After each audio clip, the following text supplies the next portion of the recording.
Hi everyone, Greg Wondra, younger brother of Building Boys founder Jennifer Fink here on Building Boys.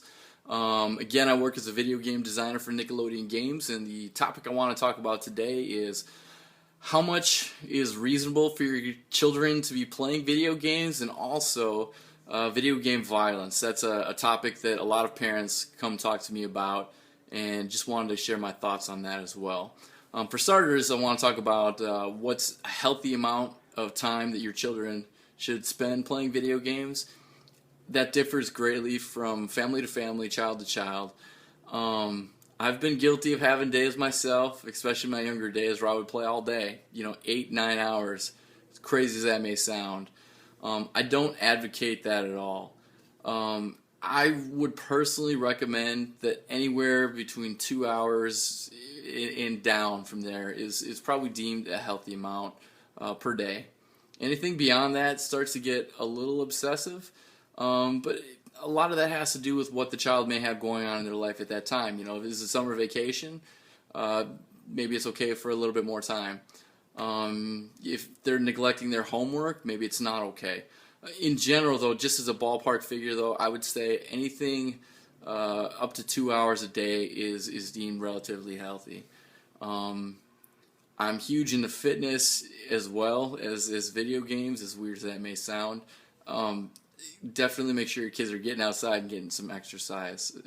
Very important. There are many people that work in this industry that are very introverted people, and a lot of that stems from their time as children playing video games, isolated, alone, for long stretches of time. It is not uncommon to find these people that I work with on a day-to-day basis that are a little socially awkward because they have been locked away in their rooms and they just play video games all day. These people are harder to deal with on a day-to-day basis, but it is not uncommon at all within the industry, the video game industry, to find people that have played so much video games that they're just socially awkward people. So again, keep it to a reasonable amount and make sure they're not neglecting other aspects of their life. Now, it's not entirely bad that children are playing video games at all. In fact, a lot of people nowadays find friends and create new friendships through playing games, especially with online games becoming as popular and prevalent as they've become. A lot of times people will meet other people in these virtual worlds, and they'll create friendships through that world, and eventually they'll become friends in real life. So a lot of positive gains that can be made on the social front with video games as well. The next thing I want to talk about is just video game violence. Video game violence always seems to come up whenever there is a huge tragedy, whether it be a school shooting or some other really unfortunate incident involving guns, that, well, video games must have somehow influenced this person to do that.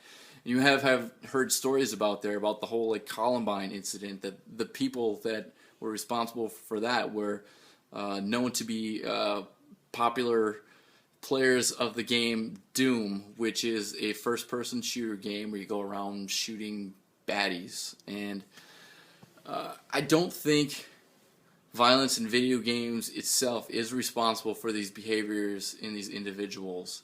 I think a lot of this stems from just personal problems in general.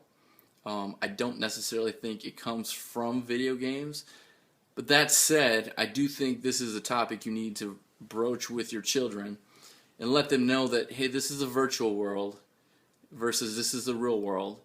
This is what's okay in this virtual world. This is not acceptable, not okay in the real world. And I know that sounds simple and stupid, but a lot of people just kind of get these concepts confused, and they think one behavior in one realm, the video game realm, is acceptable in another realm. So it's important to just talk to your children about that in general. I have personally worked on a violent video game before, and I can tell you I did feel a little conflicted about that, thinking that, well, what if someone plays this game and they think some of these behaviors are acceptable?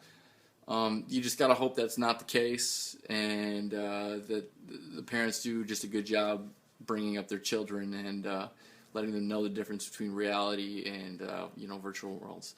But in general, it's not all bad. Just make sure you talk to them about it. That's all for now. Next video, I want to talk about skills used in the video game world and how to lead your children down that path. All right, for now, bye-bye.